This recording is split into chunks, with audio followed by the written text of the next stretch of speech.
Assalamualaikum warahmatullahi wabarakatuh. Perkenalkan, nama saya Weni Artika Untari dengan NIM E1C022131 kelas 6D. Pada video kali ini saya akan menjelaskan materi mengenai hubungan wacana dan pragmatik. Terlebih dahulu kita harus mengetahui definisi pragmatik. Nah, pragmatik adalah kajian dari hubungan antar bahasa dan konteks yang mendasari penjelasan pengertian bahasa. Di sini, pengertian atau pemahaman bahasa menunjuk kepada fakta bahwa untuk mengerti suatu ungkapan atau ujaran bahasa diperlukan juga pengetahuan di luar makna kata dan hubungan tata bahasanya, yakni hubungannya dengan konteks pemakainya. Nah, aspek makna dalam pragmatik itu hanya dapat dideskripsikan di dalam konteksnya. Konteks di sini adalah dalam arti yang sangat luas, termasuk tuturan-tuturan sebelumnya atau konteks wacana, peserta di dalam tuturan, hubungan antar peserta, pengetahuan, tujuan, serta latar sosial dan fisik pada saat tuturan itu terjadi. Menurut Cruz 2006 pada halaman 136 sampai dengan 137. Kita bisa lihat dari contoh percakapan pendek yang diambil dari Wijana pada tahun 1996. Contohnya itu, ayah bertanya kepada anaknya, "Bagaimana ujian matematikamu?" Lalu anaknya menjawab, "Wah, hanya dapat 45 ya." Kemudian ayahnya membalas, "Bagus, besok jangan belajar lagi ya, nonton terus saja." Nah, kata bagus pada percakapan antara ayah dan anaknya ini berdasarkan konteks komunikasinya justru mengandung makna tidak baik atau buruk. Dengan konteks yang sama, kalimat besok jangan lagi belajar justru bermakna besok kamu harus lebih rajin lagi belajar. Nah, contoh pada penjelasan di atas memperlihatkan bahwa pragmatik ini merupakan sebuah ilmu yang mencoba mengkaji bagaimana seseorang memahami dan menghasilkan tindak komunikatif atau tindak tutur dalam sebuah situasi tutur yang konkret. Dan situasi yang konkret itu biasanya berupa sebuah percakapan. Selanjutnya, definisi wacana. Wacana merupakan salah satu kajian dalam ilmu linguistik, yakni bagian dari kajian pragmatik. Wacana memiliki kedudukan lebih luas dari klausa maupun kalimat, karena wacana di sini mencakup suatu gagasan dan konsep suatu teks.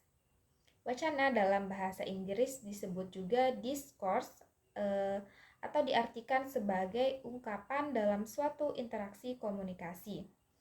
Wacana sebagai dasar dalam pengembangan teks sangat diperlukan oleh masyarakat bahasa dan komunikasi dengan informasi yang utuh.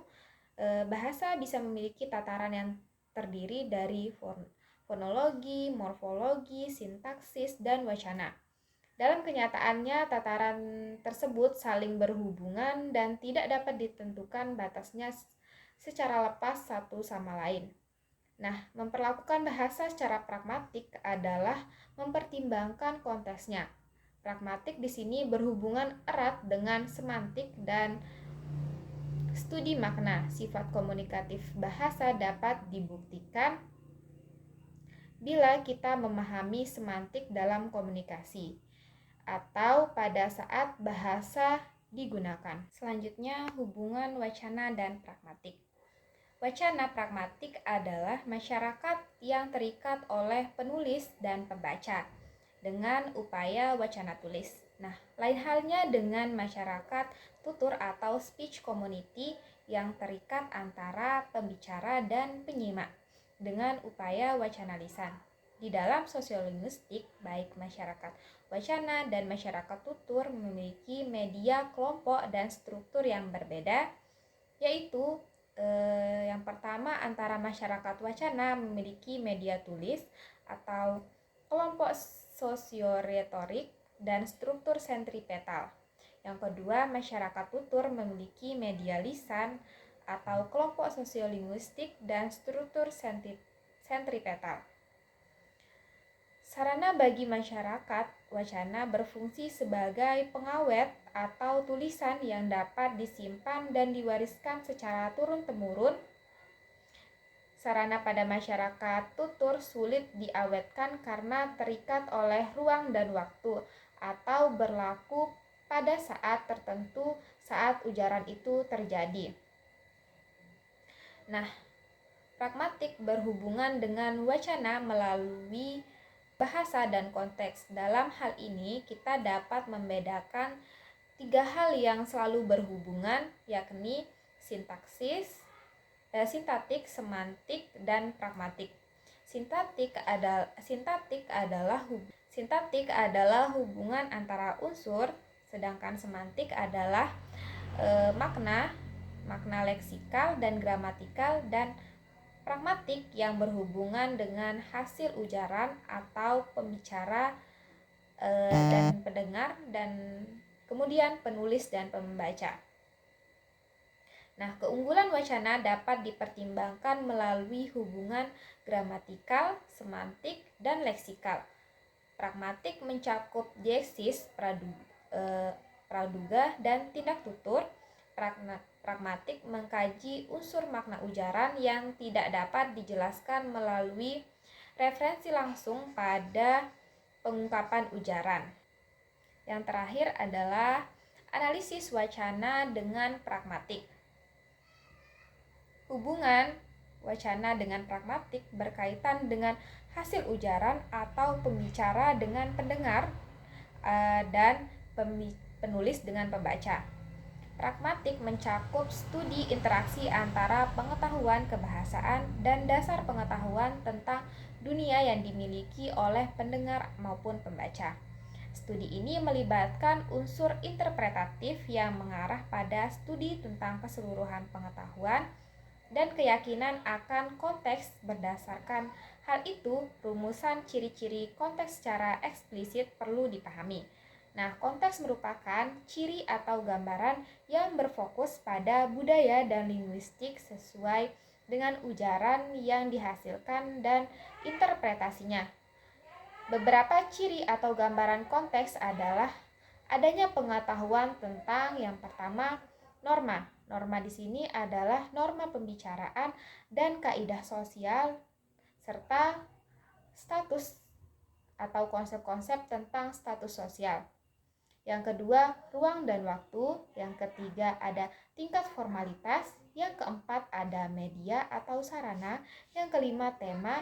Dan yang keenam, wilayah bahasa. Konsep konteks mencakup pula dunia sosial dan psikologis yang dimanfaatkan oleh pemakai bahasa. Hal tersebut melibatkan keyakinan dan praduga pemakai bahasa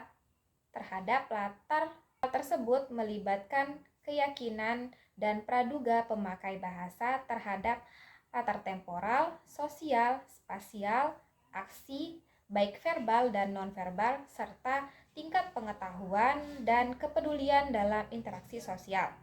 Nah, secara garis besar, Kartomiharjo dalam PILLBA tahun 1993 halaman 54 memberikan jawaban tentang kaitan tersebut, yakni pragmatik merupakan pendukung dari analisis wacana. Hanya saja pragmatik ini menelaah bentuk bahasa sehari-hari seperti yang terjadi dalam sebuah percakapan. Nah, sedangkan analisis wacana ini menelaah juga bentuk bahasa tulis ataupun lisan yang lain di samping percakapan. Sekian materi yang dapat saya sampaikan, kurang lebihnya mohon maaf. Wabillahi taufiq wal hidayah. Wassalamualaikum warahmatullahi wabarakatuh.